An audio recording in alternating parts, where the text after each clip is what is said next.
வணக்கம் நண்பர்களே, வட்ட மேசை விவாதத்திற்கு உங்களை வரவேற்கிறோம். பொதுவாக மே முதல் வாரத்தில் தொழிலாளர் நலன், தொழிலாளர்கள் பிரச்சனை குறித்த விவாதங்கள் ஆங்காங்கே நடைபெறும்.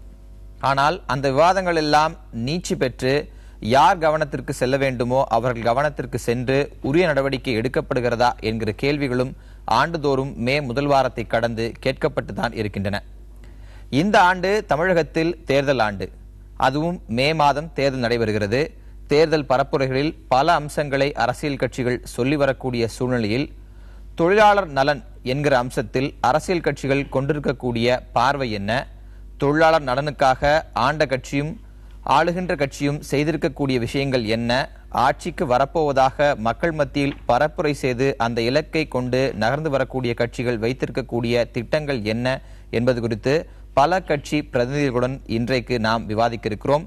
இன்றைய வட்ட மேசை அமர்வில் தொழிலாளர் நலன் என்கிற தலைப்பில் தான் நாம் விவாதிக்க இருக்கிறோம். தொடர்ந்து விவாதிக்கலாம். முதல்ல உங்க இரு கட்சியிலிருந்து தான் நான் தொடங்கணும்.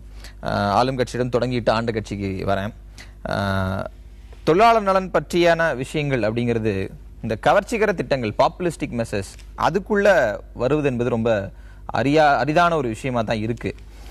ஆனா கோரிக்கைகளோ நாளுக்கு நாள் அதிகரித்து கொண்டே வருகின்றன. தொழிலாளர் நலன்கிறத ஒரு பாப்புலிஸ்டிக் மெஷரா, ஒரு கவர்ச்சிகர திட்டமாகவே இந்த அரசுகள் கவனிக்கிறது இல்லைன்னு எடுத்துக்கிறதா? மாண்புமிகு புரட்சித் தலைவி அம்மாவின் அரசு, எங்கள் அரசு கடந்த 5 ஆண்டு காலத்தில் ஏறக்குறைய 1 லட்சம் தொழிலாளர்களுக்கு 4லிருந்து 5 கோடி ரூபாய் வரைக்கும் அவங்க உதவி பண்ணியிருக்காங்க. 5 வருஷமா தொழிலாளர் நல வாரியங்கள் மூலமாக உதவி பண்ணியிருக்காங்க.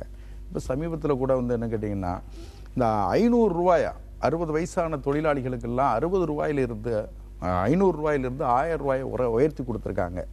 இல்லை, முக்கியமாக இன்னொரு விஷயம் கவனிக்க வேண்டிய விஷயம் என்ன இருக்குன்னா, இன்னும் எங்கள் தேர்தல் அறிக்கை வரல. அனைத்து இந்திய அண்ணா திராவிட முன்னேற்ற கழகத்தினுடைய தேர்தல் அறிக்கை தொழிலாளர் நலன் சார்ந்து, தொழிலாளர் நலன் மீது அக்கறையோடு மாண்புமிகு புரட்சித் தலைவி அம்மா அவர்கள் எப்படிப்பட்ட தேர்தல் அறிக்கை அறிவிக்க போறாங்க, அதாவது அதுல தொழிலாளர் நலனும் உள்ளடக்கிய ஒரு தேர்தல் அறிக்கையை எப்படி அறிவிக்க போறாங்கிறத எல்லாரும் எதிர்பார்த்துட்டு இருக்காங்க. அம்மாவை பொறுத்தவரையில் நீண்ட ஆய்வு, எதிர்காலத்தில் நீண்ட கால திட்டம், நீண்ட ஆய்வுக்கு உட்பட்ட திட்டமா அறிவிக்க போறாங்க. அமைப்பு சாரா தொழிலாளர் நல வாரியம் இருக்கு, அண்ணா ஆர்கனைஸ்டு அந்த அமைப்பு இருக்கு பாருங்க, அதையெல்லாம் முறைப்படுத்தி அம்மா தான் தொழிலாளர் நலன்ல அக்கறையோடு இருக்கிறது அம்மா தான் சார். தொழிலாளர் நலன் நீங்க செய்ய போறத நாங்க தேர்தல் அறிக்கையில் அறிவிப்போம் சொல்றீங்க. ஆனா இந்த 5 நீங்க பல திட்டங்களை சொல்ல முடியும். நீங்க அம்மா உப்புல ஆரம்பிச்சு அம்மா சிமெண்ட் வரைக்கும் பல விஷயங்களை சொல்லுங்க. ஆனால் தொழிலாளர் நலனுக்கு இதுதான் இந்த அரசு செஞ்ச திட்டம் அப்படின்னு ஒரு லேண்ட்மார்க் திட்டத்தை உங்களால சொல்ல முடியும். எந்த சாதனை உங்கள்ட்ட இல்லை. இன்னொரு விஷயம், எப்படி என்ன இல்லைன்னு சொல்றீங்க நீங்க? தொழிலாளர் நலனுக்காக இந்த முயற்சி எடுத்தது அதிமுக அரசு வந்ததுக்கு அப்புறம் இது நடந்தது அப்படின்னு ஒரு விஷயம் கேட்டீங்கன்னா, ஒரு தொழிலாளி வேலை பார்க்கும் போது தவறி விழுந்துட்டாங்கன்னு சொல்லி விழுந்து தவறி போயிட்டான், இறந்து போயிட்டான் அப்படி சொன்னா அந்த குடும்பம் அனாதையா இருக்குமே, ஆதரவு இல்லாமல் போயிருமேங்கிற மாதிரி இருந்தது. ஏற்கனவே 1 லட்சம் ரூபாய் இதுக்கு முன்னால் இருந்தவங்க 1 லட்சம் ரூபாயா அறிவிச்சிருந்தாங்க. இப்போ அம்மாவின் அரசு, மாண்புமிகு புரட்சி தலைவி அம்மாவின் அரசு பொறுப்பேற்ற பிறகுதான் அந்த 1 லட்சம் ரூபாயை 5 லட்சம் ரூபாயா உயர்த்தி கொடுத்தது மாண்புமிகு புரட்சி தலைவி அம்மாவின் அரசு தான். அதெல்லாம் சாதாரண விஷயமா நீங்க நினைக்காதீங்க. திராவிட முன்னேற்ற கழகத்தை பொறுத்தவரை தொழிலாளர் நலன் சார்ந்த பல விஷயங்களும் நீங்க உங்களுடைய சாதனை பட்டியல்களில் தொடர்ச்சியா பரப்புரை செய்து கொண்டே வருகிறீர்கள். ஆனா இத்தனை ஆண்டுகால ஆட்சிக்கு பிறகும் இன்னும் அட்ரஸ் பண்ண வேண்டிய, கவனிக்க வேண்டிய, தீர்க்கப்படாத பல பிரச்சனைகளை கொண்டு தொழிலாளர் வர்க்கம் ஒரு பக்கத்தில் இருந்துகிட்டே இருக்கு. இதற்கு என்ன காரணம்?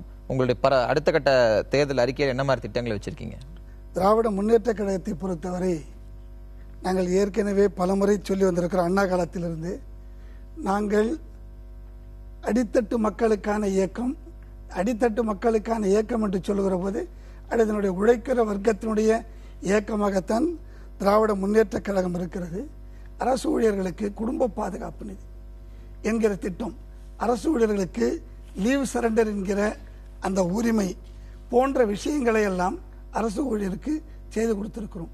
அதையும் தாண்டி அமைப்பு சாரா நல வாரியங்கள், ஏற்கனவே அமைப்பு சாரா நல வாரியங்கள் என்பது கட்டுமான தொழிலாளருக்கு நகர்ப்புறத்தில் மொத்தம் இருந்த அந்த நல வாரியத்தை சற்றேறக்குறைய 17 நல வாரியங்கள், இன்னும் சில நல வாரியங்கள் உட்பட 31 நல வாரியங்கள் உருவாக்கப்பட்டது.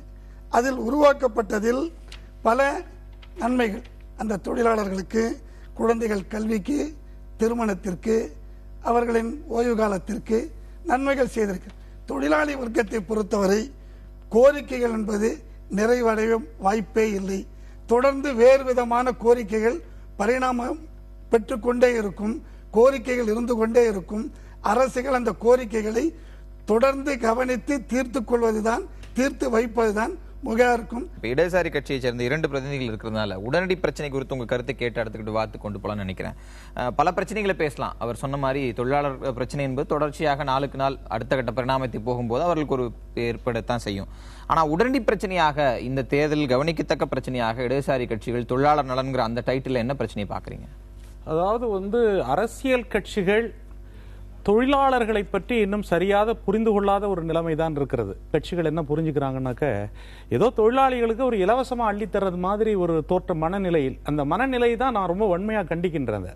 திராவிட இயக்கத்தினுடைய முன்னோடிகளாக இருந்த பாரதிதாசனே சொல்லியிருக்காரு, காணும் பொருளெல்லாம் செய்தவன் தொழிலாளி தான், ஆனால் அவன் காண தகுந்தது வறுமைதானா அப்படிங்கிற கேள்வியை அவர் எழுப்பியிருக்காரு. பொது உடைமை இயக்கங்களுடைய தோற்றமே ஏன் தோன்றியது அப்படிங்கிறது எலெக்ஷன்ல நிக்கிறது வெற்றி பெறதுக்காக மட்டுமல்ல, தொழிலாளர் நலன் என்ற சொல்லை மறுத்து தொழிலாளர்களுடைய உரிமை என்ற சொல்லுக்காக தோன்றியதுதான் பொது உடைமை இயக்கம்.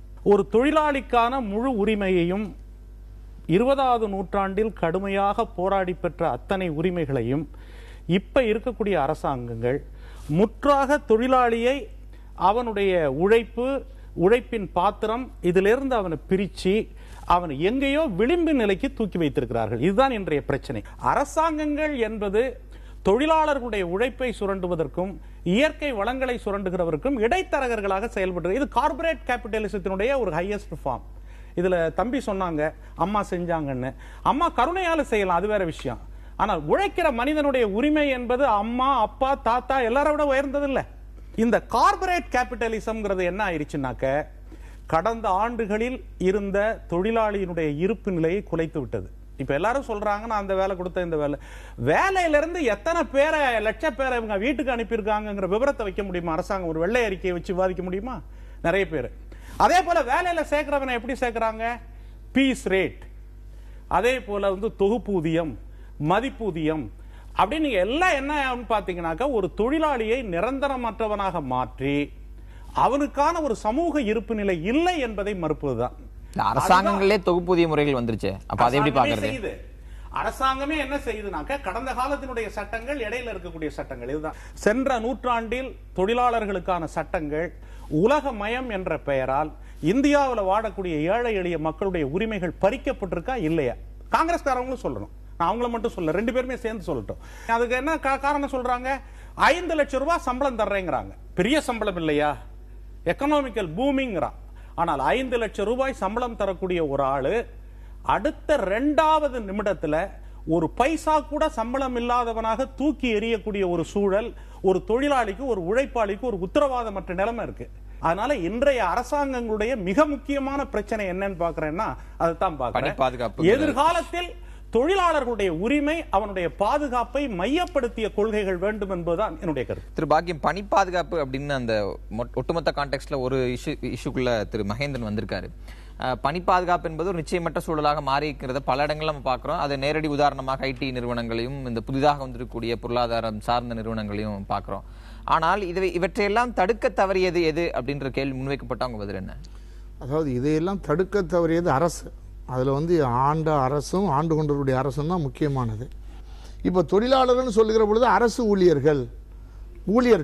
ஊழியர்கள், பொதுத்துறையில் வேலை செய்யக்கூடியவர்கள், இந்த ஆர்கனைஸ் செக்டாரை கடந்து இருக்கக்கூடிய ஒரு பெரும்பகுதி உழைக்கும் வர்க்கம் இந்தியாவில் தமிழ்நாட்டில் இருக்கு. அதான் 90%. இந்த 90% சம்பந்தமாக என்ன ஐயா அரசா இருந்தாலும் சரி, அம்மா அரசா இருந்தாலும் சரி, செத்தா 50,000 1 லட்சமா மாற்றணும், 1 லட்சத்தை 1.25 லட்சமா மாற்றணும். இதுவல்ல பிரச்சனை. இந்த 90% மக்கள் 8 மணி நேர வேலையை செய்வதற்கு இத்தனை ஆண்டு காலத்தில் உத்தரவாதப்படுத்தினார்களா? இப்போ நீங்கள் சென்னையில் எல்லா வணிக வளாகமும், கடைகளும், அல்லது இந்த ஆடை தயாரிக்கக்கூடிய நிறுவனங்கள், லட்சக்கணக்கான தொழிலாளர்கள் நகர்ப்புறத்தில், இவங்க கோட்டை கீழே, மூக்கு கீழே இருக்கு. இந்த இடத்தில் இவர்கள் 8 மணி நேர வேலையை ஒரு 80% மக்களுக்கு நீங்கள் கொடுப்பதற்கான ஏதாவது முயற்சி பண்ணியிருக்கீங்களா? ஏன் உங்களுடைய தொழிலாளர் நலத்துறை, அதனுடைய மந்திரிகள், அதனுடைய எல்லா சிஸ்டமையும் அமுல்படுத்தல? இது முக்கியமான கேள்வி. மே தினத்தை பற்றி சொல்லுகிற பொழுது இன்னைக்கு பெரிய விவாதம் நடக்குது. ஞாயிற்றுக்கிழமை அன்று மே தினம் வருகிறது. இந்த ஒரு நாள் தொழிலாளிக்கு விடுமுறை நாள் வருவதனால ஒரு 17-18 நாடுகளில் மே தினத்தை 2வது நாள் வச்சுக்கலாம், அல்லது ஈஸ்டர் பெருநாள் பல நாடுகளில் பேசுகிறேன். அதாவது ஒரு தொழிலாளி நலன் சார்ந்து சிந்திக்கிற பொழுது கூட அவனுடைய ஓய்வு நாள் என்பது ஓய்வு நாளாக இருக்க வேண்டும், விடுமுறை நாள் விடுமுறை நாளாக இருக்க வேண்டும் என்ற அளவுக்கு சிந்திக்கிற இடமும் உண்டு. இவர்கள் வாழ்த்து சொல்லிவிட்டு 8 மணி நேர வேலையை நீங்கள் கவனிக்காத ஒரு போக்கு. 2வது விஷயம் என்னன்னு சொன்னால் அப்புறம் தான் பணி பாதுகாப்பு. மாறி வரக்கூடிய பொருளாதார சூழல்ல தொழில் போட்டி, இந்தியா மாதிரி ஒரு வளரும் நாட்டில் இருக்கக்கூடிய அந்த தொழில் செய்வோருக்குடையான போட்டி போன்ற விஷயங்கள்ல தொழில் செய்யவே எங்களுக்கு பாதுகாப்பு இல்லை, இந்த தொழிலை லாபகரமாக கொண்டு போக முடியுமானே தெரியல, அதனால நான் இந்த தொழிலையே இந்த இடத்தில் முடக்கி விட்டு போகிறேன் அப்படின்னு சொல்ற அந்த உரிமையாளர் பார்வையிலிருந்து எப்படி பார்க்க? இல்ல அதுல 2 ரகம் இருக்கு. ஒன்னு பெரு நிறுவனங்கள், அவர் சொன்ன மாதிரி கார்ப்பரேட் நிறுவனங்கள். இந்த கார்ப்பரேட் நிறுவனங்கள் பெரு நிறுவனங்கள் என்ன உற்பத்தி செய்ய வேண்டும் என்பது சம்பந்தமாக எந்த அளவீடும் இல்லாமல் நீங்க பட்டாணிக்கு மஞ்சள் கலர் பூசுற வரைக்கும் கார்ப்பரேட் கம்பெனியை நுழைய விடுவதுதான் இந்த அரசினுடைய கொள்கை. ஆகவே நான் எதுக்கு அதுல நீங்க முதல்ல பிரிக்கணும். 2வது இந்த போட்டி சிறு தொழில்களுக்கான போட்டி, நடுத்தர தொழிலுக்கான போட்டின்னு ஒன்று இருக்குல்ல, இது அரசினுடைய பாதுகாப்போடு நடக்கணும். ஆனா இன்னைக்கு எல்லா தொழில்களையும் இந்த கார்ப்பரேட் நிறுவனங்களை ஆதரிக்கக்கூடிய அரசாக மாறுகிற பொழுது தொழில் பாதுகாப்பின்மை யாருக்கு ஏற்படுகிறது? டாடாக்கு ஏற்படுகிறதா, அல்லது அம்பானிக்கு ஏற்படுகிறதா, அல்ல அதானிக்கு ஏற்படுகிறதா? இல்லை. யாருக்கு ஏற்படுகிறது? சின்ன சின்ன ஃபேக்டரி நடத்தக்கூடிய ஆட்கள். யாரோட போட்டி? தொழில் பாதுகாப்புன்னு வருகிற பொழுது இவர்களுக்கு போட்டியாளர் யார்? பெரிய கார்ப்பரேட் நிறுவனங்கள். இப்போ இந்த இடத்துல தான் அரசு தலையீடு தேவை. அரசு யாருக்கு சாதகமாக தலையிடணுமோ அவர்களுக்கு சாதகமாக தலையிடாமல் யாருக்கு சாதகமா தலையிடுகிறது? பெரும்பெரு நிறுவனங்களுக்கு சாதகமா தலையிடுகிறது. இப்போ அடுத்த கட்டமாக மத்தியில் இருக்கக்கூடிய ஆளும் கட்சிக்கும் ஆண்ட கட்சிக்குமான கேள்விதான். உங்களிடமிருந்து தொடங்குறேன். பல பிரச்சனைகள் விவாதத்துக்கு உள்ள வரும்போது தற்போது இந்த தொழிலாளர் நலன் சட்டம் என்பது மிகவும் எதிரான ஒன்றாக இருக்கிறது அப்படின்னு அந்த சட்டம் அறிமுகப்படுத்த அந்த மசோதா வடிவத்திலே அது கடும் எதிர்ப்புகளுக்கெல்லாம் உள்ளானது. Digital India, ease of doing business, முதலீடுகளை கொண்டு வருவோம் அப்படின்னு சொல்லும் போதெல்லாம் தொழிலாளர் நலன்கிற அம்சம் சமரசத்துக்கு உள்ளாக்கப்படுதா? தொழிலாளர் நலன் சமரசத்துக்கு எப்போதுமே உள்ளாக்கப்படாது. ஒரு அரசாங்கம் என்பது உறுதியாக தொழிலாளர் நலன் என்பதற்கு முன்பாக தொழிலதிபர்கள், தொழிற்சாலைகள் அதிக அளவிலே உருவானால்தான் தொழிலாளர்களுடைய நலன் பேணி காக்கப்படும். இப்போ இதற்கு முந்தைய தேசிய ஜனநாயக கூட்டணி ஆட்சி இருந்தபோது 6 கோடி பேருக்கு வேலை கிடைத்தது. புள்ளி விவரங்கள் தெளிவாக சொல்கின்றன. அப்போ கிட்டத்தட்ட ஒரு வருடத்திற்கு 1.5 கோடி பேருக்கு வேலை கொடுத்தது. ஆனால் காங்கிரஸ் அரசு அதற்கு பிறகு வந்த பிறகு மேனுபேக்சரிங் செக்டாரினுடைய உற்பத்தி துறையில் ரொம்ப மோசமான செயல்பாட்டினால 1 கோடி பேருக்கு தான் வேலையே கிடைத்திருக்கிறது. 5 வருடங்கள் சுமார் 20 லட்சம் பேருக்கு தான் வருடத்திற்கே அங்கே வேலை கிடைச்சது. இதுதான் உண்மையான ஒரு விஷயம். தவிர பல தொழிற்சாலைகள் மூடப்பட்டன, பொதுத்துறை நிறுவனங்கள் ஒட்டுமொத்தமாக அழிக்கப்பட்டன. அரசாங்கம் என்ன செய்ய வேண்டும் என்று சொன்னால் தொழிற்சாலைகளுக்கும் அந்த மேனேஜ்மெண்ட்டுக்கும் நிர்வாகத்திற்கும் தொழிலாளர்களுக்கும் பாலமாக இருந்து செயல்பட வேண்டியது கட்டாயமாகிறது. அதனால வெறும் தொழிலதிபர்களுக்கு மட்டுமே சாதகமாக நடக்கிறது என்பது தவறான கருத்து என்று நான் நினைக்கிறேன். ஒரு 3-5% பேர் தான் ஆர்கனைஸ்டு ட்ரேட்ல இன்னைக்கு இருக்கிறாங்க, யூனியன்ஸ், குறிப்பா கம்யூனிஸ்ட். இன்ஃபேக்ட் இந்த யூனியன்ஸ்லயே தொழிற்சங்கங்கள்ல அதிக அளவு இருக்கிறது பாரதிய மஸ்தூர் சங்கான எங்களுடைய ஒரு முக்கியமான பிரிவும் அதுல அவங்க தான் அதிக அளவில் இருக்கிறாங்க. அதனால இந்த அன்ஆர்கனைஸ்டு செக்டார்னு வரும்பொழுது நாம நினைக்கிற அளவுக்கு ஒரு பூதாகரமான பிரச்சனைகள் இருக்கிறதா என்று கேட்டால் அந்த அளவுக்கு பூதாகரமான பிரச்சனைகள் கண்டிப்பாக இல்லை. நீங்க பாலமா இருக்கணும்னு சொன்னதால ஒரு கேள்வி, தொழில் நிறுவனங்களுக்கும் தொழிலாளர்களுடைய பாலம் அப்படின்னு சொன்னீங்க. ஆனா தொழில் தகராறு சட்டப்படி ஒரு பிரச்சனை வருது அப்படின்னா அங்க ரைடு போறதுக்கோ இல்ல அங்க போய் இன்ஸ்பெக்ட் பண்றதுக்கு கூட மேலிடத்துல உத்தரவு வாங்கணுங்கிற நிலை தானே இன்னைக்கு இருந்து கொண்டு இல்ல. அதுதாங்க இப்ப வரக்கூடிய அந்த ரிஃபார்ம்ஸ், தொழிலாளர் நல சீர்திருத்தத்துல பல அம்சங்களை சொல்லி இருக்கிறோம். 2008 2013 வரையில இந்த கட்டிட தொழிலாளர் நிதி என்பது 687 கோடி தமிழகத்தில் இருந்திருக்குது. மொத்தமா செலவு பண்ணது 147 கோடி. இதுல 2008-2013 நான் சொல்லல, சிஏஜி ரிப்போர்ட் தெளிவா சொல்லி இருக்குது. தொழிலாளர் நலன் காங்கிரஸ் கட்சியோட பார்வை என்ன? அதாவது இப்ப நம்ம டைரக்டா ஒரு தொழிலாளனுடைய நலன் எப்படி இருந்ததுன்னு பாக்குறத விட எப்படி இருக்கணும்னு பாக்குறதும் கொஞ்சம் வர முடியும். இல்ல, உரிமையை விட பாதுகாப்பு முக்கியம்.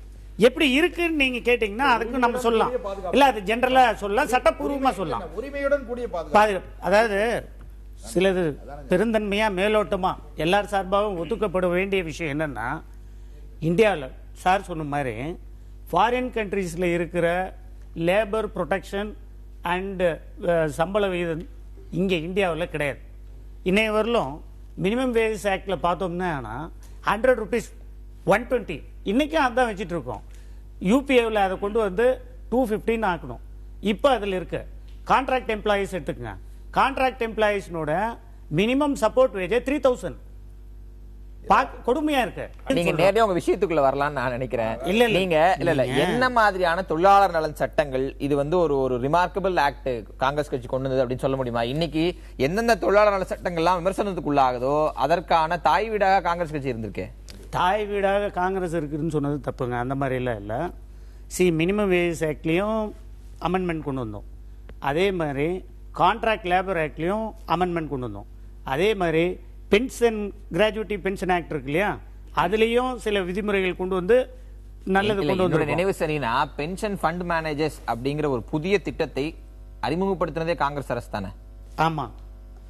அப்ப திரு மகேந்திரன் சொன்ன அதே விமர்சனம் உங்களுக்கு பொருந்தும் இல்லையா? ஒருத்தர் 58 காலம் உழைச்சு சம்பாரிச்சு வச்சிருக்கக்கூடிய காசை அவரிடமிருந்து எடுத்து யாரோ 4 ஃபண்ட் மேனேஜர்ஸ் ஒரு தனியார் நிறுவனங்களிடம் கொடுத்து அவர்களை சந்தையில இன்வெஸ்ட் பண்ணுவாங்க அப்படின்னு சொல்றது தொழிலாளர் நலன் சார்ந்த ஒரு கொள்கை.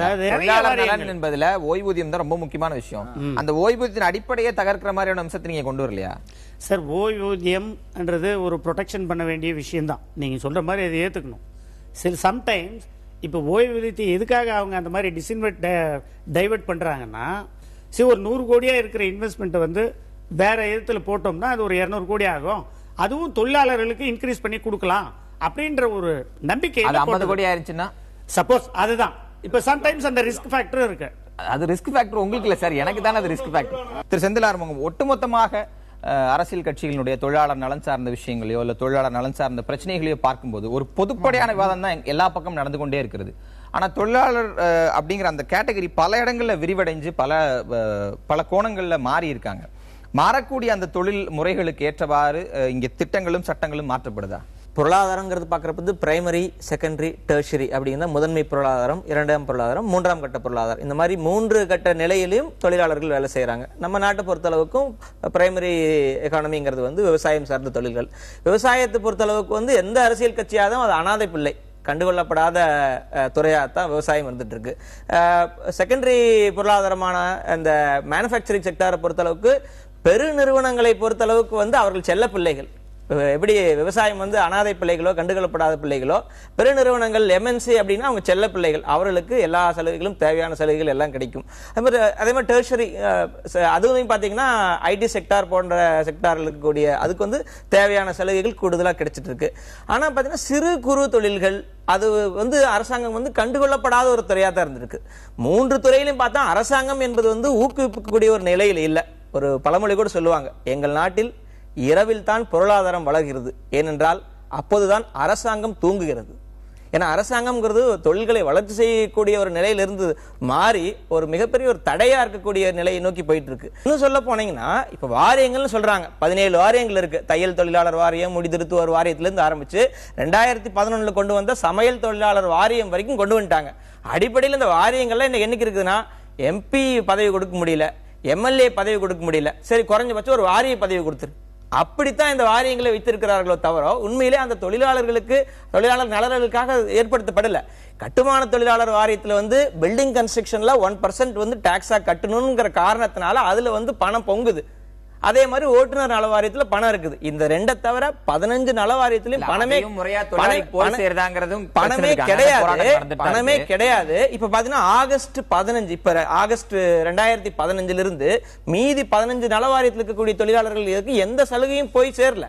அப்படி நிக்குது. கேட்டா வந்து பணம் இல்லைங்கிறாங்க. இப்ப அதிமுக சார்பில் பேசணும் சொல்றாரு, நாங்க வந்து இவ்வளவு சலுகைகள் கொடுத்தோம்னு சொல்றோம். 15 நல வாரியத்துக்கும் சேர்த்து வெறும் 90 கோடி தான் இவங்க ஒதுக்கி இருக்காங்க. இதுல இன்னொரு கோணத்திலையும் பார்க்க வேண்டி இருக்குது. இத்தனை நலவாரியங்களை உருவாக்கி வச்சிருக்கீங்க, கேட்டா பணம் இல்லைங்கிறாங்க. அப்ப பணம் உருவாக்குவதற்கான ஒரே ஒரு இடத்தை மட்டும் குறிப்பிட்டு சொல்றோம். இப்ப தமிழ்நாட்டில் 2014-15 புள்ளி வரப்படி உணவு நிறுவனங்கள், அது வந்து ஹோட்டல்ஸ் இந்த மாதிரி இருக்கக்கூடிய நிறுவனங்கள் மட்டும் 34,424 உணவு நிறுவனங்கள் இருக்கு. இந்த உணவு நிறுவனங்கள் இருந்து பதிவு கட்டணம் வெவ்வேறு கட்டணங்கள் மூலம் எவ்வளவு தொகையை வசூலிச்சிங்க அப்படின்னு பார்த்தா வெறும் 21 லட்சம் ரூபாய் ஒரு வருஷத்துக்கு. அதை கணக்கிட்டு பாத்தீங்கன்னா வெறும் 67 ரூபாய் தான் வருது. இதை நாங்க ஆய்வு செய்வதற்காகவே பீஸா பர்கர் விற்கக்கூடிய ஒரு பெரிய நிறுவனத்துக்கு அந்த ஹோட்டலுக்குள்ள போய் அங்க ரெஜிஸ்ட்ரேஷன் சர்டிபிகேட்ல பார்த்தா அவங்க ஆனுவல் ரெஜிஸ்ட்ரேஷன் ஃபீஸ் போடுறது 60 ரூபாய் 80 ரூபாய் தான் போட்டிருக்காங்க. ஒரு பக்கம் சமையல் தொழிலாளர் நல வாரியத்தை ஆரம்பிக்கிறோம்.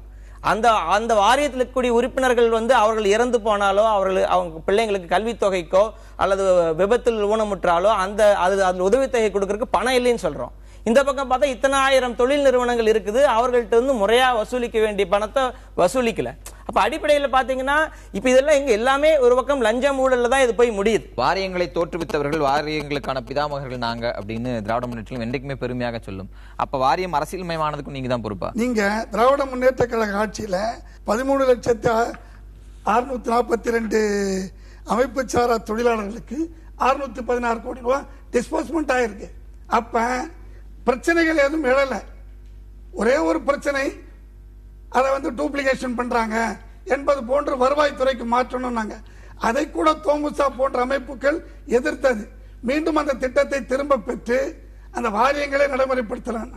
இன்றைக்கு இருக்கிற பிரச்சனை வாரியத்தில் உறுப்பினராக முடியவில்லை. பாட்டாளி மக்கள் கட்சியை பொறுத்தவரை தொழிலாளர் நலன் அப்படிங்கிறதுக்கான உங்களுடைய அடிப்படை கொள்கை என்னவாக இருக்கிறது? தொழிலாளர்களுக்கு அனைவரும் 8 மணி நேரம் வேலை செய்யணும், அதான் அடிப்படை கொள்கை.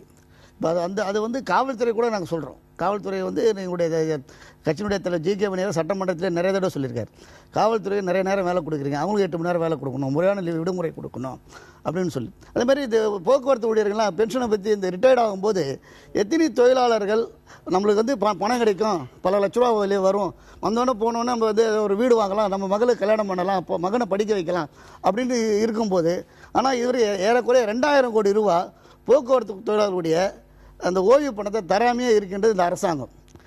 அமைப்பு சாரா தொழிற்சங்கம் இருக்குங்களா, அந்த தொழிலாளர்களுக்கு இப்போ ஒரு வேலூர் தான் தலைமையாக இருக்கும். வேலூர் மாவட்டம் இங்கேருந்து அரக்கோணத்திலிருந்து அந்த பக்கம் ஜோலார்பேட்டை வரைக்கும் போகுதுங்க. அங்குள்ள தொழிலாளி நேராக பதிவு பண்ணணும். ஒருத்தர் கும்பிடி அங்கே நம்ம ஜோலார்பேட்டிலேருந்து வேலூர் வரணும்னா என்ன சார் இல்ல யார் பயனடைய போறாங்களோ அவங்க வரணும்னு சொன்னா அதுல என்ன இருக்கு? இல்ல அது வரக்கூடாது. ஒவ்வொரு தொழிலாளி வர எப்படி வர முடியுங்க? இல்ல அது புதுசா சட்டம் இது நடைமுறையிலிருந்து வந்து கொண்டு தானே இருக்கிறது. முன்னாடி அப்படி அந்த பிரச்சனை இல்லையே. தொழிலாளி நேரா போனா சலுகைகள் வாங்க முடியாது. சம்பந்தப்பட்ட தொழிற்சங்கம் இவர் இந்த தொழில் இருக்கிறாருன்னு சொல்லி ஆத்தரைஸ் பண்ணி சர்டிபிகேட் கொடுத்தா தான் அந்த அவங்க பெனிஃபிட் வாங்க முடியும். அதையும் தாண்டி தொழிற்சங்கங்கள் நிர்வாகிகள் அலுவலகத்திற்குள் வரக்கூடாது நோட்டீஸ் போட்டாங்க. இந்த தேர்தலுக்கு பிறகு எங்களுடைய முதல்வர் வேட்பாளர் அன்புமணி ராமதாஸ் இதெல்லாம் ஒழுங்குபடுத்தி தொழிலாளர் பிரச்சனையே இல்லாம செய்வார். உங்களுடைய துவக்க உரையாக தொழிற்சங்கங்களுடைய இன்றைய நிலை எப்படி இருக்குன்னு நினைக்கிறீங்க? உலகமயமாக்கப்பட்டதற்கு பிறகு தொழிலாளர்களை நசுக்கக்கூடிய சட்டங்களை தான் கடந்த மத்திய அரசும் சரி இப்பொழுது இருக்கிற மத்திய அரசும் சரி இதைத்தான் அவங்க நடைமுறையில் கொண்டு வந்துகிட்டு இருக்கிறாங்க.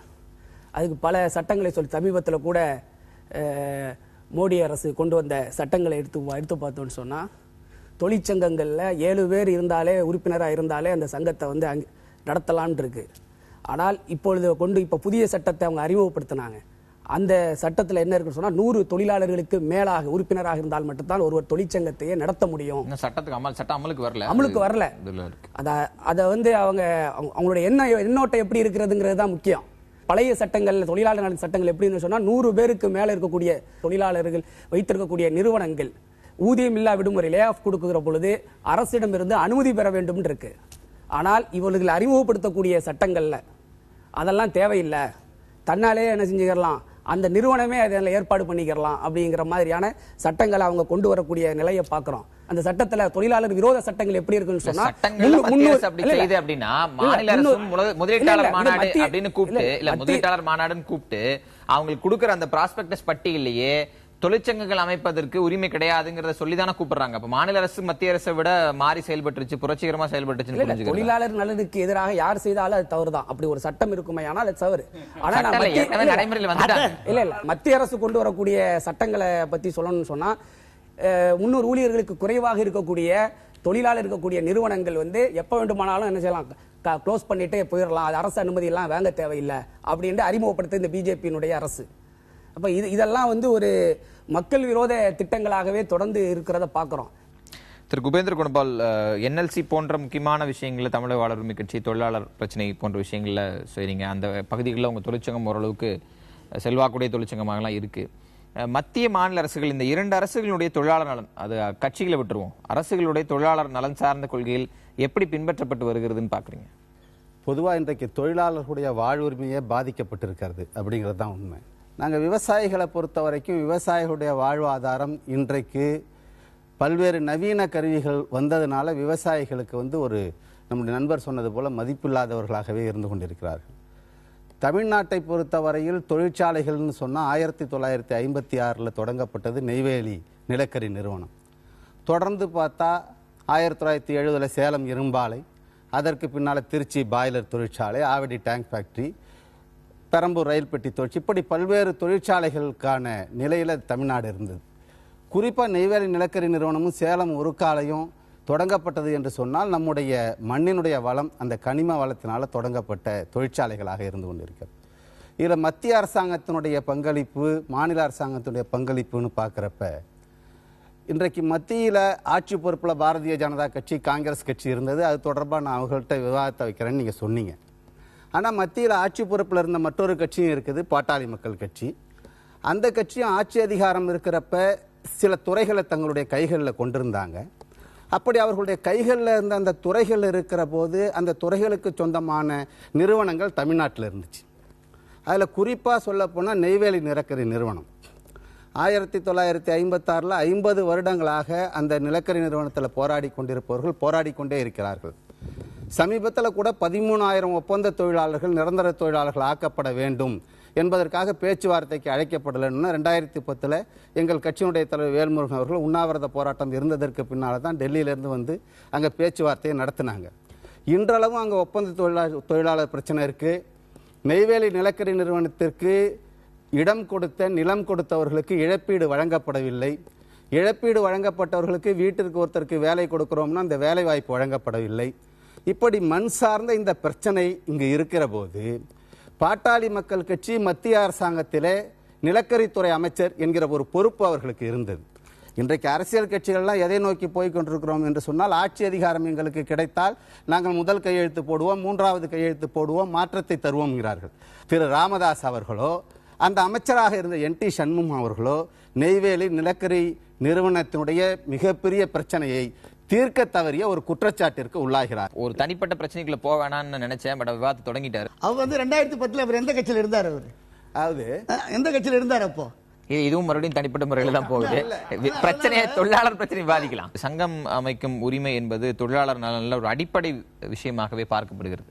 ஆனால் அந்த சங்கம் அமைக்கும் உரிமை என்பது கடந்த காலகட்டங்களில் பலமாக பறிக்கப்பட்டிருக்கின்ற குற்றச்சாட்டுகள் இடதுசாரிகள் வைத்துக் கொண்டே இருக்கிறீர்கள். சங்கம் அமைக்கிறது அப்படிங்கிற விஷயத்துல என்ன நடக்குது?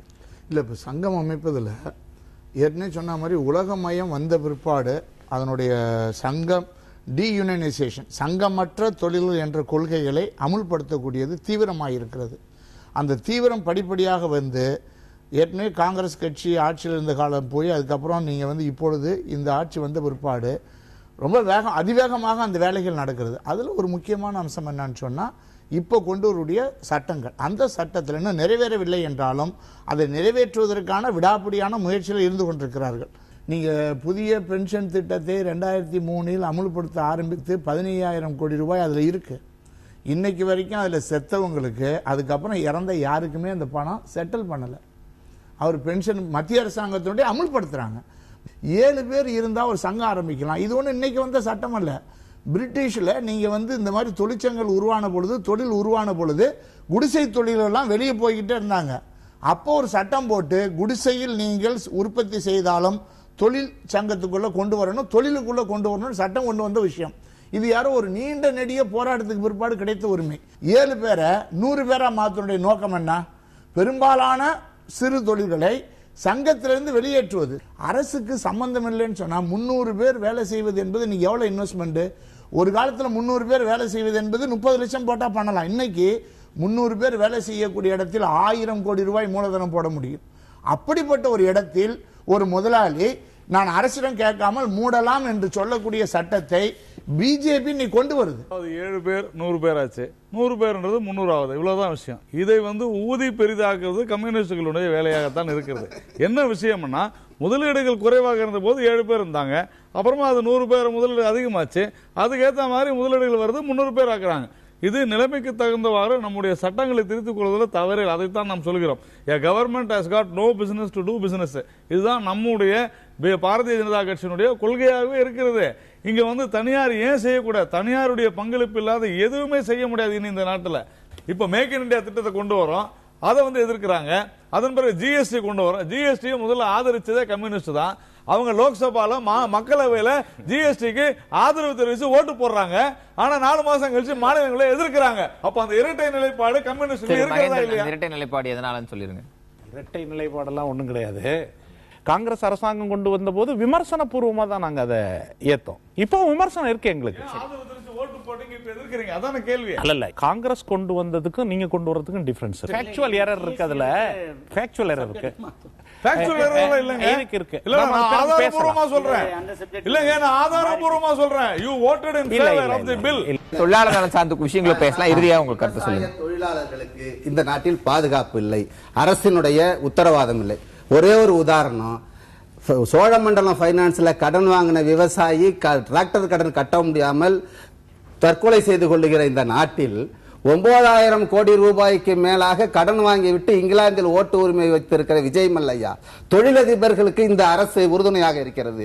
விவசாய தொழிலாளர்களுக்கு இந்த அரசு பிஎஃப் இஎஸ்ஐ இதில் நடக்கக்கூடிய முறைகேடுகள், லஞ்சம், ஊழல்னால ஏராளமான தொழிலாளிகள் பாதிக்கப்படுறாங்கிறது முக்கியமான விஷயம். ஏன்னா இன்னைக்கு வந்து நீங்க ஒரு சராசரியா 100 தொழில் நிறுவனங்கள் ஆய்வு செய்தா அவங்க வந்து அங்க 100 பேர் 200 பேர் வேலை செய்யறாங்கன்னா கணக்கில் வருபவர்கள் வந்து 40 பேரா இருக்கலாம், 20 பேரா இருக்கலாம். அது வந்து அந்த நிறுவனம் எவ்வளவு லஞ்சம் கொடுக்கப்பட்டது அந்த அடிப்படையில் முடிவு செய்யப்படுது. சமீபத்தில் கூட இந்த வருஷம் ஜனவரி மாசம் கூட வந்து பிஎஃப் மண்டல ஆணையாளர் துர்கா பிரசாத் 14.5 லட்சம் ரூபாய் லஞ்சம் வாங்கினது வந்து கையும் களவுமாக பிடிக்கப்பட்டார். இதுக்கு 2-3 விஷயம். ஒண்ணு, ஊழல் லஞ்சம் காரணம். இன்னொன்னு, இப்ப இஎஸ்ஐ போன்ற விஷயங்கள்ல வந்து விதிமுறைகள் ஓரளவுக்கு தெளிவாக இருக்குது. ஆனா பிஎஃப் போன்ற விஷயங்கள் வந்து அதுக்கான வரையறைகள், அதாவது பேசிக் பேல இருந்து பிடிக்கிறது, எந்தெந்த வரையறைகளுக்கு விலக்கு கொடுக்கலாம், விலக்கு கொடுக்க வேண்டாங்கிறதுல ஏராளமான ஒரு வேக் பொசிஷன் இருக்கு. அதனால அதை தெளிவுபடுத்தப்படணும். இது ஒன்று. இரண்டாவது, நலவாரியங்களை பொறுத்த அளவுக்கு வந்து இப்ப மீன்பிடி தொழிலாளர்கள் பார்த்தா அவங்க வந்து அந்த மீன்பிடி இல்லாத காலங்கத்தில் வந்து அவங்களுக்கு வந்து சலுகைகள் கொடுக்கப்படுது.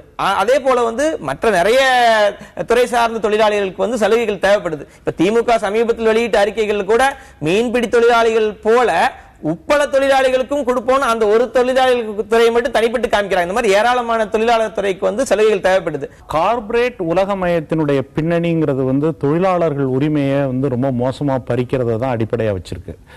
அவங்களுக்கு கார்ப்பரேட் கம்பெனிகளுடைய மிக முக்கியமான நோக்கம் வந்து அவர்களுடைய லாப இலக்குகள் தான். நாடு மக்கள் இதை பத்தி எல்லாம் கவலை கிடையாது. மத்திய மாநில அரசாங்கங்கள் இது எல்லாம் அந்த கார்ப்பரேட் அஜெண்டாவை நிறைவேற்றுறதுக்குள்ள தொழிலாளர் எதிர்ப்பு முறையில தான் இருக்கு. ஆனால் அதை வந்து தொழிலாளர்கள் முறியடிக்கிறாங்க. அதுக்கு ரொம்ப பெரிய உதாரணம்லாம் தேவையில்லை. பெங்களூர்ல தொழிலாளர்கள் திரண்டு இந்த வைப்பு நிதி, இந்த சட்டங்கள் பிரச்சனைகள்ல வந்து கட்சி வேறுபாடற்ற முறையில் தொழிற்சங்கங்களே ஒன்று கூடி ரொம்ப வலிமையோட நின்று முறியடிச்சு காட்டிருக்காங்க. அதனால எதிர்காலத்தில் இது எல்லாமே அரசாங்கங்கள், சட்டமன்றங்கள், நாடாளுமன்றங்களை விட தொழிலாளி வர்க்கம் இதையெல்லாம் மாத்தி காட்டுங்கிறது தான் என்னுடைய செய்தி. தொழிலாளர் நலன் வந்து இன்னைக்கு வரலும் பார்த்தீங்கன்னா அவங்க ரொம்ப பேக்வேர்டில் இருக்காங்க. நம்ம அவங்கள ரொம்ப ஃபார்வேர்டில் கொண்டு போகணும்.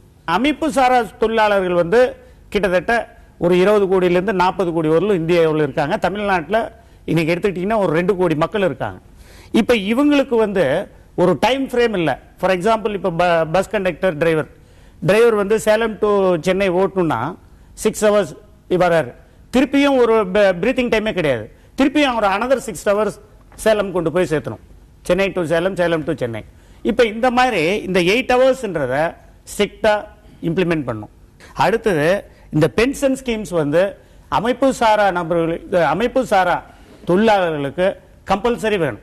நெக்ஸ்ட், இப்போ ஹாஸ்பிட்டலைசேஷன் வந்து ஆஸ் ஃபார் அஸ் எம்ப்ளாயிஸ் இப்போ யார் யார் நேம் ரெகனைஸ் பண்ணியிருக்காங்களோ அவங்களுக்கு ஹெல்த் ப்ராப்ளம் வந்து ஹாஸ்பிட்டலில் பார்க்கணும்னு இருக்கு.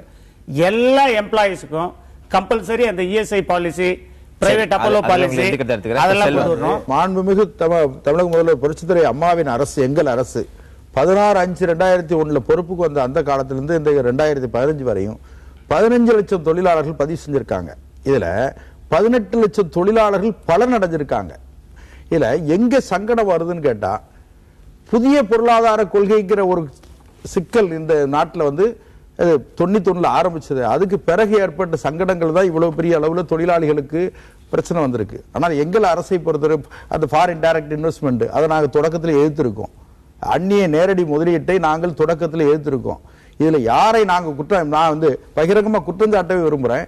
இதுல 13 ஆண்டு காலம் மத்திய அரசாங்கத்தில் கடுமையாக ஆதிக்கம் செலுத்திய, இன்னும் சொல்ல போனா கோபாலபுரத்தின் கண்ணசைவுக்காக மத்திய அரசு காத்திருந்த காலங்களிலெல்லாம் தமிழ்நாட்டினுடைய தொழிலாளர் உரிமையாக இருக்கட்டும், தமிழருடைய நலன் சார்ந்த உரிமையாக இருக்கட்டும், அதை செய்யறதுக்கு திமுக தவறிச்சு. காங்கிரஸை நிர்பந்தப்படுத்தி செய்ய வேண்டிய விஷயங்களை செய்யறதுக்கு திமுக தவறிட்டு. ஒண்ணு, புதிய ஓய்வூதிய திட்டத்தை நாங்கள் வந்து மாண்புமிகு புரட்சித் தலைவி அம்மா அவர்கள் கடுமையாக எதிர்க்கிறார்கள்.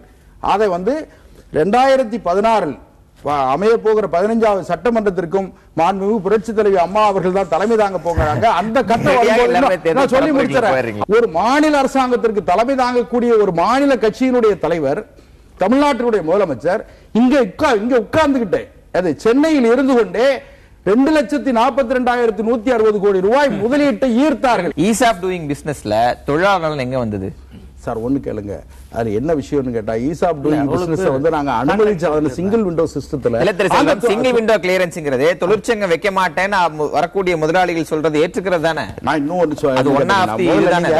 இப்போ முதல்ல வந்து சோறு ஆக்குவோம், அதுக்கு பிறகு பகிர்ந்து கொடுக்கறத பத்தி பேசுவோம். நாங்க என்ன சொல்றோம்னா, ஒரு தொழிற்சாலையை உண்டாக்குவதற்கான முயற்சியை மாண்புமிகு புரட்சித் தலைவி அம்மாவுடைய ஆளுமை நிறைந்த தலைமை இந்த தமிழ்நாட்டில் 2,160 கோடி ரூபாய் கொண்டு வந்திருக்காங்க. அவங்க அதிமுக தரப்புல 91 யாரோட இருந்தாங்கிறத உங்களுக்கு மறந்து போச்சு. திராவிட முன்னேற்ற கழகத்தின் தொழிலாளர் சார்ந்த கொள்கை தொழிலாளர்களை பொறுத்தவரை தொடர்ச்சியாக கோரிக்கைகள் இருந்து கொண்டே இருக்கும். அந்த கோரிக்கைகள் அவ்வப்போது கால சூழ்நிலைக்கேற்ப மாறும். அரசுகள் அவர்களோடு பேசி இணக்கமான சூழ்நிலையை உருவாக்கி அவர்கள் நன்மைகளை செய்து தர வேண்டும். கடந்த 5 வருடங்களிலே தமிழகத்திலே தொழில்துறையானது மிகவும் மோசமான நிலையை எட்டியுள்ளது. தொழிற்சாலைகள் புதிதாக உருவாகினவோ இல்லையோ, ஆனால் இருந்த தொழிற்சாலை அத்தனையும் மூடப்பட்டன. அதற்கு காரணம் இந்த அண்ணா திராவிட முன்னேற்ற கழகத்தினுடைய அரசுதான். இந்த தொழிலாளர்களுக்கு பல வேலை வாய்ப்புகளும் இழந்துள்ளன. தமிழக பாரதிய ஜனதா கட்சி எங்களுடைய தேர்தல் அறிக்கையின் மூலம் நாங்கள் ஆட்சிக்கு வந்தால் மத்திய பாஜக அரசு கொண்டு வருகின்ற அந்த மின்சார திட்டத்தின் மூலமாக பல விஷயங்களை செய்து தொழிற்சாலைகளை உருவாக்கவும், வேலை வாய்ப்புகளை உருவாக்கவும், தனி மனித வாழ்வாதாரத்தை பெருக்கவும். இந்தியாவில் வரக்கூடிய அதே தொழிலாளர் விரோத சட்டங்களை தமிழ்நாட்டில் அமுல்படுத்தக்கூடாது. மக்கள் நல கூட்டணி ஆட்சிக்கு வந்தால் அதையெல்லாம் எதிர்ப்பதற்கான முடிவுகளை செய்யும். தமிழ்நாட்டில் நல வாரியங்கள், நீங்க இந்த நல வாரியங்கள் அநேகமாக செயல்படாமல் இருக்கிறது, நிதி இல்லாமல் இருக்கிறது, முறைகேடுகள் நடக்கிறது. நல வாரியங்களுடைய செயல்பாட்டை மாற்றி அமைக்க வேண்டும் என்றால் தமிழ்நாட்டில் முத்தரப்பு கமிட்டி என்று ஒன்று உண்டு. இந்த முத்தரப்பு கமிட்டி அரசு, முதலாளிகள் இது செயல்படவே இல்லை, கூடுவதே இல்லை. அது யார 2 ஆட்சியிலே நடந்தது. ஆகவே இதெல்லாம் இன்னைக்கு தொழிலாளர்களுடைய உரிமைகளை பேசக்கூடிய இடம், நடைமுறை சார்ந்த விஷயம். இந்த மாதிரி விஷயங்களை இவர்கள் அமுல்படுத்தாத பொழுது இது அமலாக்குவதற்கான முயற்சிகளை மேற்கொள்ள வேண்டும். ஆகவே இதுதான் இந்த அரசு செய்யவில்லை என்று சொன்னால் தொழிலாளர்கள் மகேந்திரன் சொன்னது போல் செய்ய வைப்பார்கள். கட்டுமான தொழிலாளர்கள், அமைப்பு சாரா தொழிலாளர்கள் மொத்தம் 2 கோடி பேர் இருக்காங்க. ஏறக்குறைய 60% பணம் வந்து அவங்க வந்து அரசாங்கத்தை ஈட்டி தராங்க. அவங்களுக்கு பணி நேரம், சமூக பாதுகாப்பு, சட்ட பாதுகாப்பு, அந்த உடல்நலம் சம்பந்தமான அந்த பாதுகாப்பெல்லாம் கண்டிப்பாக தரணும். தொழிலாளர்களுக்கு வந்து வேலை உத்தரவாதம் வந்து கண்டிப்பாக இருக்கணும். சகோதரர் சொன்ன மாதிரி 8 மணி நேரம் வேலை. இன்றைக்கு என்ன நடக்குதுன்னு சொன்னால், பெரும்பாலான நிறுவனங்களில் வந்து கட்டாயப்படுத்தி இரவு நேர வேலைகளை செய்தால்தான் உங்களுக்கு வேலை தருவோம் அப்படிங்கிற கட்டாயப்படுத்தி கொண்டு தொடர்ந்து பல நிறுவனங்களில் நடைபெற்று கொண்டிருக்க பார்க்குறோம். இன்னும் நிரந்தர தொழிலாளர்களுடைய எண்ணிக்கை வந்து குறைந்து கொண்டே வருது ஆண்டுக்கு ஆண்டு. இது வந்து முதலாளிகளுடைய சங்கமாக இருக்கக்கூடிய அசோச்சமே சொல்லியிருக்கிறது, குறைந்து கொண்டே வருகிறது. ஆனால் டெம்பரரி லேபர்ஸ் வந்து எண்ணிக்கை தான் வந்து கான்ட்ராக்ட் லேபருடைய எண்ணிக்கை தான் அதிகரித்து கொண்டே ஒவ்வொரு ஆண்டுக்கு ஒரு முறை 40% அதிகரித்து கொண்டு வருவதை பார்க்கிறோம். இதெல்லாம் இல்லாம வேலை செய்யக்கூடிய தொழிலாளர்களுக்கு ஒரு வேலை உத்தரவாதத்தை வழங்க வேண்டும். அது மட்டுமல்லாமல் தொழிலாளர்களுக்கு மருத்துவ உதவி, கல்வி உதவிகள், இதெல்லாம் வந்து தொழிலாளர்களுக்கு உத்தரவாதத்தை மத்திய அரசும் வழங்க வேண்டும், மாநில அரசும் வழங்க வேண்டும் என்பதுதான் எங்களுடைய பிரதான. பல விஷயங்கள் பேசியிருக்கோம். ஆனால் பல விஷயங்கள் இது பற்றி பேசுவதற்கு கோரிக்கைகள் நீண்டு கொண்டே தான் இருக்கின்றன. ஆனால் அந்த கோரிக்கைகள் எல்லாம் தீர்க்கப்படணும், அதற்கான கால நிர்ணயமும் விரைவில் அமைய வேண்டும் அப்படிங்கிற அடிப்படையில் இன்றைக்கு இந்த பகிர்ந்து கொண்ட கருத்துக்கள் பல இடங்களில் தாக்கங்கள் ஏற்படுத்தும் நினைக்கிறேன். நிகழ்வு கலந்து கொண்ட அனைவருக்கும் நன்றி. மீண்டும் ஒரு வட்டமேசை அமர்வில் சந்திக்கலாம்.